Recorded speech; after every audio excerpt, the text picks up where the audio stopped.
Hello my friends, my name is Jack and today I'm going to talk to you about some luxury brands that are relatively unknown that I think you should know.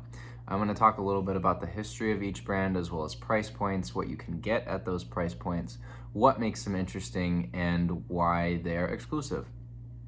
Again, I am in no way qualified to talk about any of these things. I'm just a kid from Indiana who cares a lot about fashion.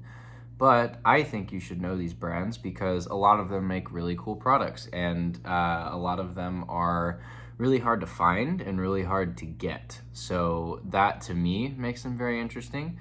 But without further ado, here we go.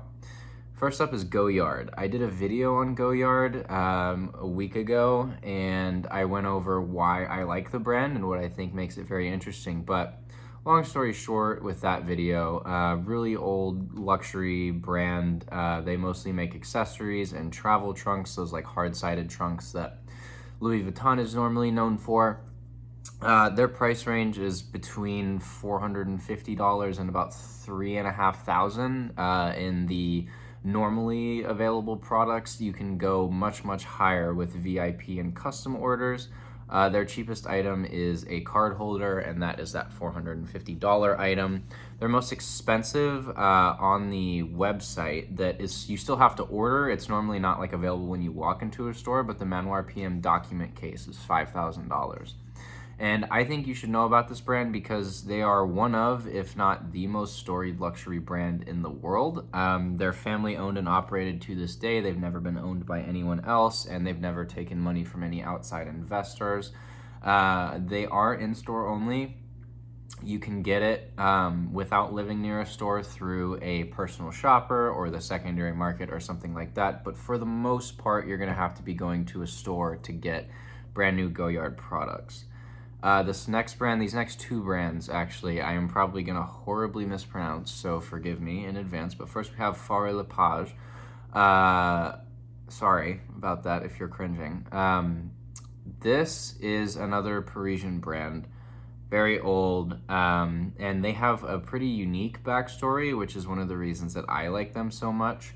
They started out as weapons makers, and they supplied weapons to King Louis XV, and they armed French Revolutionary forces in both 1789 and 1830. So originally weapons makers that got into the hard-sided and leather goods categories, and many of their items to this day have like weapon or pistol motifs in them. I'm gonna have a picture right here of a couple of those items.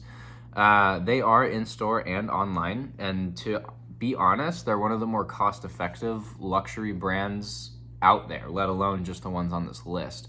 Their price range is between $300 and $3.1 thousand. Their cheapest item is, again, a card holder coming in right at $3,000. Their most expensive is a 4-watch case that comes in at $3.1 thousand. I like this brand because of their unique history, really. They're one of the only hard-sided like trunk and accessory brands that comes from this sort of background that still has any footing in the industry today. And they have a very unique monogram that I actually like a lot and really stands out. Next brand is Moina. Moina is very interesting to me because they pioneered a lot of the technology that was used in the trunks that would eventually make some of these other brands famous, like waterproofing, durableness, and that kind of coating on the outside that you see on a lot of canvas goods these days. That kind of coating that's on the outside of that was originally pioneered by Moina.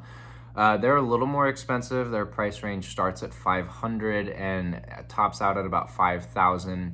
Their cheapest are the assorted small leather goods that come in between the $500 to $550 range, and their more expensive end is going to be these complex, often smaller, but these complex, leather side bags that are going to be between $4,500 and $5,000.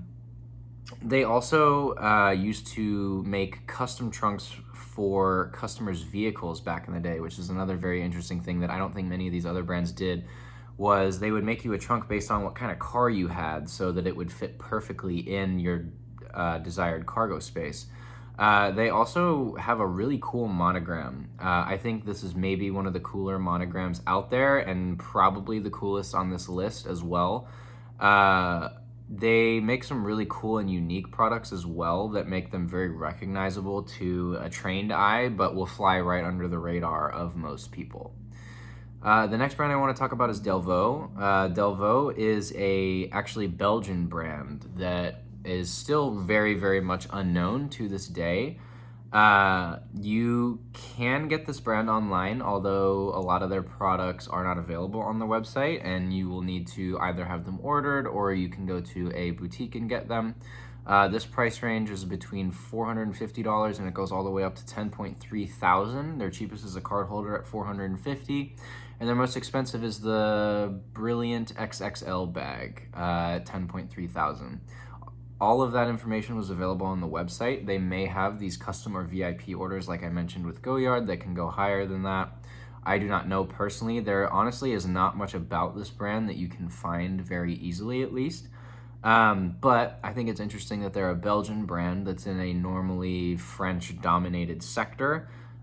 This brand is close to, if not the best example of quiet luxury. A lot of people talk about that word. I know Charles Gross says that a lot on TikTok, but in terms of quiet luxury, this is maybe one of the best examples. You can have, a $10,000 bag that has a small embossed logo on it that you wouldn't otherwise be able to tell where it's from or what brand it is, but it's all about the value to the consumer. So rather difficult to find physically, but still can be seen in a lot of places. I've seen a couple of these bags in New York. You have to really know what you're looking for, kind of like I said, but it is a decently common brand. You just have to know what you're looking for. The last brand I want to talk about is Mark Cross. Mark Cross was many American consumers' first kind of introduction into luxury in the early 20th century. And it kind of became a very American embodying brand and a very luxurious American brand before there were many of those like we have today. Price range for Mark Cross is going to be between $220 and $4.7 thousand. Their cheapest is a card holder coming in at $220. Their most expensive is that overnight case for $4.7 thousand. Excuse me.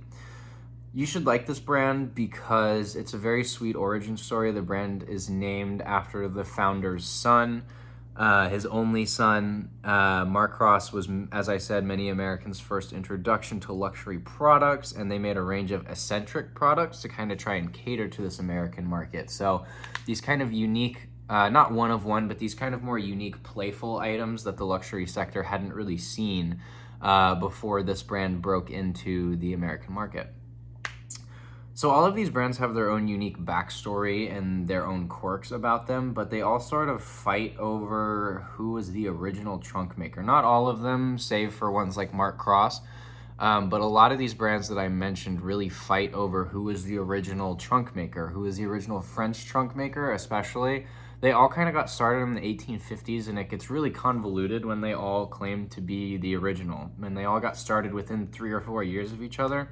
This conversation also includes Louis Vuitton. They also got started in those 1850s, but it's really hard to know because a lot of these companies weren't trunk makers originally. Like I said, Faucher Lepage was a weapons maker originally. And then Moina did it from the start. They did hard-sided accessories from the start. Goyard, that family was loggers before they did hard-sided accessories. So a lot of these brands come from kind of obscure places, and it's really hard to trace who is actually the original.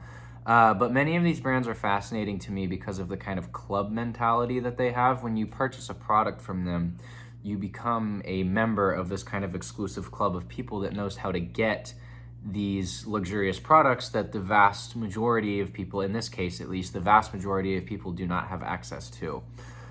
You join this kind of in the know club, and a lot of people like that. A lot of people like to be, I guess, better than everyone else, I guess, is how you could look at it. But as you become one of these few consumers familiar with the brand, or you become one of the people lucky enough to purchase something from these luxury brands, it gives you this kind of elevated feeling, and you kind of want to, it keeps you coming back. You want to keep going, and you want to be the kind of ideal customers for these luxury brands, which is something that I've talked about in a couple of my videos before. The kind of allure of being this company's ideal customer and really buying into the lifestyle that they're selling is very attractive to a lot of people, myself included. I'm not going to pretend like I'm better than the people that think like that. I totally do think like that. But thank you for sticking around, and thank you for being here and listening to my thoughts. If there are any other brands you guys are aware of that you think other people should know about, feel free to drop them in the comments, and I'll probably make another video like this with some time. I'll find some new brands to talk about and some new hidden gems. So thank you again, and I'll see you later.